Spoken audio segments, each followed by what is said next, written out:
हाय बेचारी बहू। सरिता की शादी एक अच्छे परिवार में हुई है। उसका पति रोहन उसे बहुत प्यार करता है। घर में उसकी सास शांति और ननद मीनाक्षी भी है, जो सरिता के किसी काम में दखल अंदाजी नहीं करती। लेकिन फिर भी सरिता को ऐसा लगता है कि दुनिया की सबसे ज्यादा बेचारी बहू वही है और सबसे ज्यादा अत्याचार उसी पर हो रहा है। माँ जी, ये लीजिए आपकी चाय। अरे बहू, तूने इतनी ज्यादा चीनी क्यों डाल दी चाय में? हाय हाय माँ जी, मैंने तो उतनी ही मीठी बनाई है जितनी मीठी आपको पसंद है। माँ जी, आपको तो मेरे हाथ की चाय अच्छी ही नहीं लगती। जब देखो कुछ न कुछ कमी निकाल ही देती हो। अरे बहू, तू एक बात के पीछे ही पड़ जाती है। मैंने ऐसा कब कहा कि तू रोज चाय खराब बनाती है? सरिता अपने कमरे में चली जाती है और फोन उठाकर अपनी माँ से बात करती है। हेलो माँ, कैसी हो आप? क्या कर रही हो? मैं तो ठीक हूँ, पर तू बता, तेरा मूड कैसा है? तेरी आवाज से लग रहा है कि कुछ तो हुआ है तेरे ससुराल में। अरे क्या बताऊँ माँ, यहाँ तो हर समय मेरे साथ बहुत बुरा व्यवहार होता है। मैंने अपनी सास के लिए इतनी अच्छी चाय बनाई, लेकिन मेरी सास चाय पीते ही मुझे 4 बातें सुना दी। बेटी, तू इतनी छोटी छोटी बातों पर ध्यान ही क्यों देती हो? तुम्हारी सास ने कुछ बोल भी दिया तो क्या हो गया, वो बड़ी है ना तुझसे। माँ ने इतना समझाया, लेकिन इस बात का सरिता पर कोई असर नहीं हुआ। अपनी बेचारी बहू की छवि वो बदलना ही नहीं चाहती। अगली सुबह सब नाश्ते की टेबल पर बैठकर नाश्ता कर रहे थे, तभी सरिता ने अपने पति से कहा, सुनिए जी, मुझे ना आज बाजार से कुछ सामान लेकर आना है। आज आप ऑफिस से आने के बाद मुझे लेकर चलना ना। भाभी, मुझे भी कुछ किताबें खरीदनी है। आप दोनों जा ही रहे हो तो मेरी किताबें भी ले आना।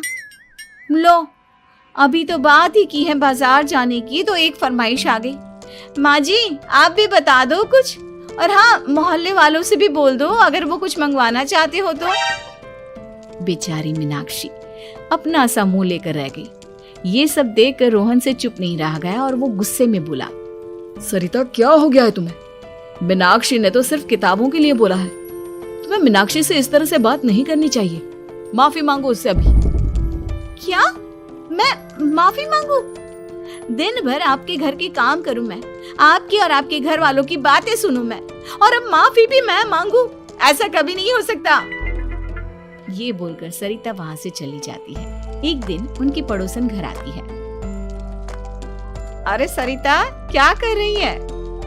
और क्या करूंगी भाभी जी, बस घर का काम ही कर रही हूँ। आप बताओ कैसे आना हुआ? अरे मैं तो तुम्हारा हालचाल पूछने आई थी, लेकिन तुम तो बिजी लग रही हो। कोई बात नहीं, मैं बाद में आ जाऊंगी। और क्या करूँ भाभी जी, जब से शादी होकर आई हूँ ना, बस काम ही कर रही हूँ। और इस घर में ना कोई मेरी कदर नहीं करता। पति है जो बस घर से ऑफिस, ऑफिस से घर। ननद को तो कॉलेज से फुर्सत नहीं। बची सास तो उनका सारा समय मेरी गलतियाँ निकालने में लग जाता है। अरे ये क्या कह रही हो सरिता? तुम्हारी सास तो पूरे मोहल्ले में तुम्हारी तारीफ करती फिरती है कि तुम बहुत अच्छी हो, पूरा घर तुम्ही ने संभाल रखा है। हाँ तो क्या हुआ, इसमें गलत क्या कहती है? सच्ची तो कहती है। मेरी मर्जी के बिना इस घर का पत्ता भी नहीं हिलता। शाम को जब रोहन घर आया तो उसने सबसे कहा, कल हम सबको मौसी जी के घर जाना है। उनकी बेटी की शादी है। सब अपनी अपनी पैकिंग कर लो, सुबह होते ही निकल जाएंगे। और सरिता, तुम कान खोलकर सुन लो, वहाँ जाकर किसी की बुराई भलाई शुरू मत कर देना, नहीं तो मुझसे बुरा कोई नहीं होगा। हाय हाय जी, आप तो ऐसे कह रहे हो जैसे मैं सुबह शाम सबकी बुराई करती फिरती हूँ। आज तक कोई कह नहीं सकता कि मैंने किसी की पीठ पीछे किसी के बारे में कोई बुरी बात बोली हो तो। अरे बस बहू, बात को और ज्यादा आगे मत बढ़ा। हमें सब पता है तू हमारे साथ क्या व्यवहार करती है।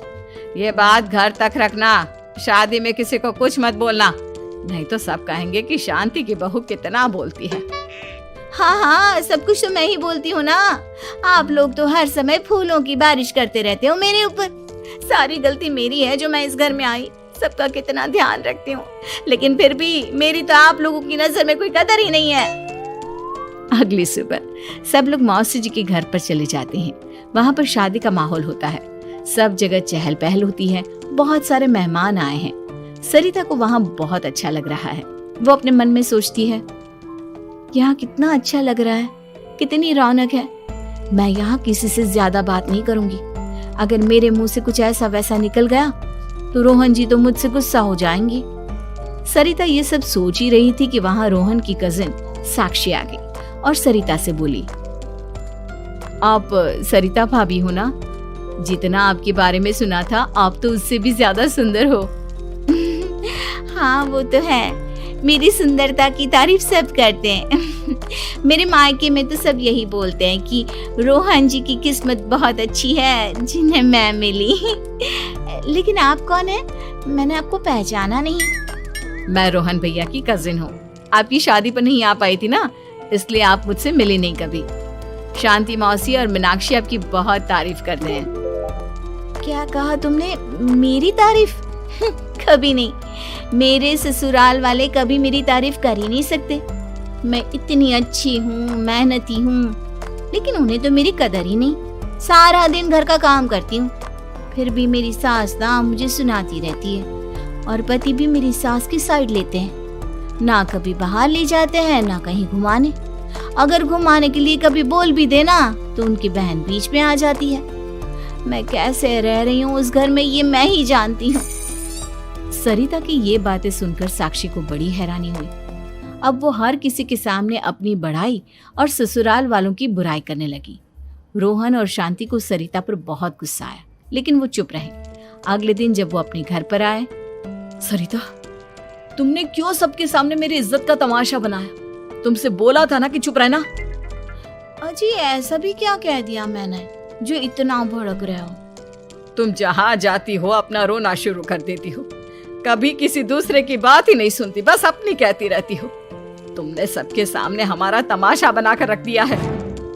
हे भगवान, मुझे अपने पास बुला ले। जिस घर में मेरी कदर ही नहीं उस घर में मेरा क्या काम? अरे क्या करूंगी मैं यहाँ रहकर?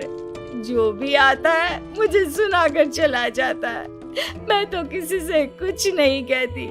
सीधी सादी बहू मिल गई है ना सबको, तो जो जी में आए वो करो।